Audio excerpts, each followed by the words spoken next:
La région mobilise ses partenaires autour du pacte de continuité professionnelle. L'objectif est de former les citoyens en difficulté et de sécuriser l'emploi.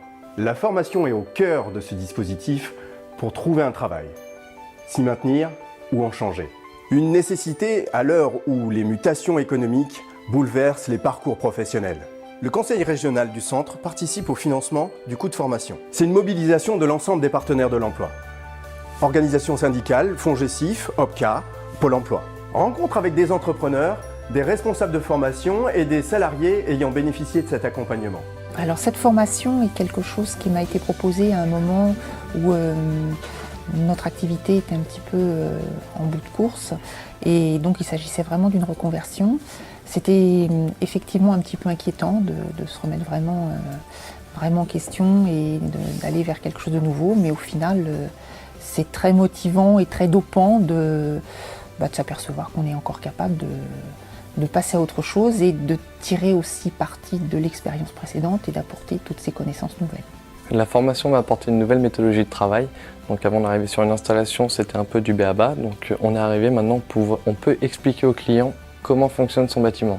Donc la formation m'a permis de me projeter vers l'avenir et ensuite d'évoluer professionnellement dans le domaine de l'exploitation. Les formations de chez nous sont très motivantes parce que moi j'en ai déjà eu plusieurs et à chaque fois je suis motivé de revenir dans l'entreprise pour travailler. Et puis si un jour l'entreprise vient à s'arrêter, on ne sait jamais, je peux aller dans d'autres entreprises où j'aurai besoin de ce permis-là. Ça pourra m'aider pour travailler à l'extérieur, rentrer dans une entreprise où j'aurai besoin de ce permis-là. L'entreprise Jérôme a toujours considéré que sa force était les hommes qui la composent. Et donc, depuis maintenant plusieurs dizaines d'années, le plan formation de l'entreprise Jérôme, qui est un outil stratégique fort de l'entreprise, représente entre 6 et 8% de dépenses de la masse salariale. Alors, c'est le développement de l'entreprise par l'intermédiaire du développement des salariés, et c'est parce que les salariés sont meilleurs que l'entreprise s'améliore tous les jours.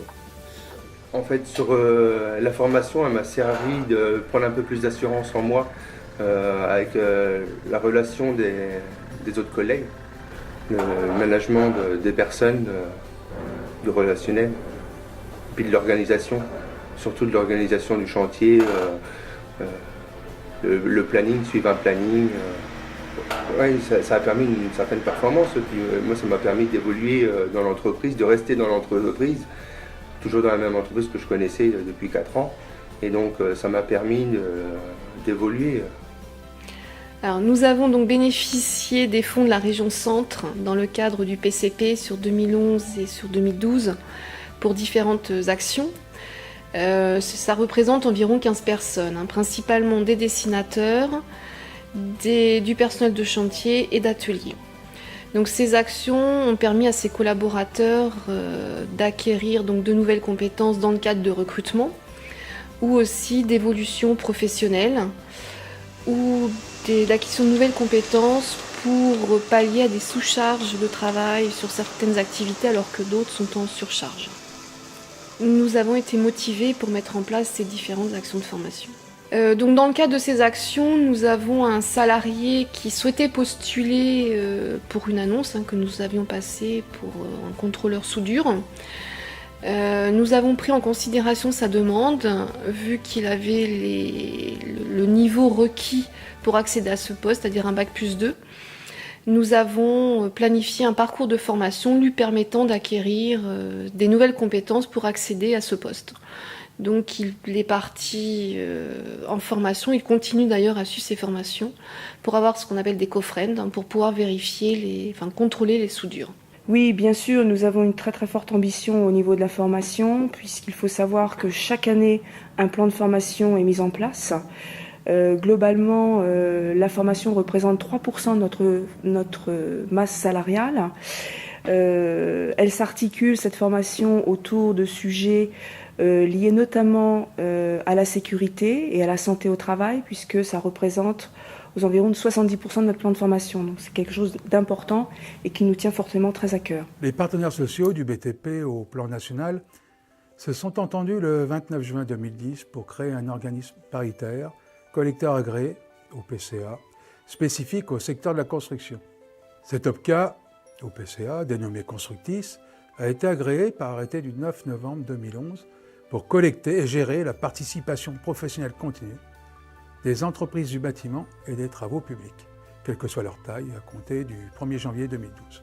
Pour satisfaire les besoins du secteur de la construction en matière de formation professionnelle continue et développer une offre de services adaptée, les partenaires sociaux ont confié les missions de services de proximité à 24 associations paritaires régionales, APR Constructis.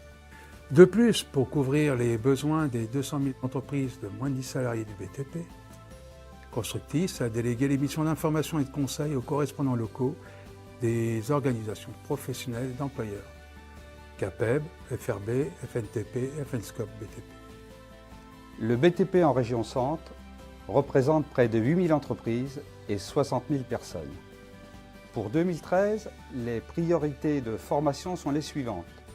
Le maintien dans l'emploi des salariés, particulièrement en région centre en utilisant le partenariat conclu avec le Conseil régional, dans le cadre du pacte de continuité professionnelle. Le développement des parcours professionnels, la formation et l'insertion de nouveaux salariés dans les entreprises du BTP, la transmission des savoirs et des compétences, la prise en compte des conclusions du Grenelle de l'environnement. Oui, Constructis en région apporte un service de proximité au plus près des entreprises du BTP en matière d'information et de sensibilisation sur la formation professionnelle, de conseils et d'accompagnement technique et financier dans ce domaine. Ce service est déployé par les organisations professionnelles d'employeurs pour les entreprises du secteur artisanal. Les collaborateurs de Constructis Centre, pour leur part, interviennent auprès des entreprises d'au moins 10 personnes. Nous constatons depuis de nombreuses années une augmentation de l'activité formation continue dans les entreprises du BTP de la région centre. À l'heure actuelle, ce sont près de 11 000 salariés du BTP qui suivent une formation chaque année, y compris dans les périodes où l'activité est moindre, à la fois pour préparer les compétences qui vont être nécessaires lors de la reprise économique, de même que pour sécuriser le maintien en emploi en faisant l'acquisition des compétences nécessaires. Dans ce domaine, le partenariat Pacte de continuité professionnelle, conclu avec le Conseil régional du centre, s'avère précieux et permet de maintenir en emploi une centaine de salariés chaque année.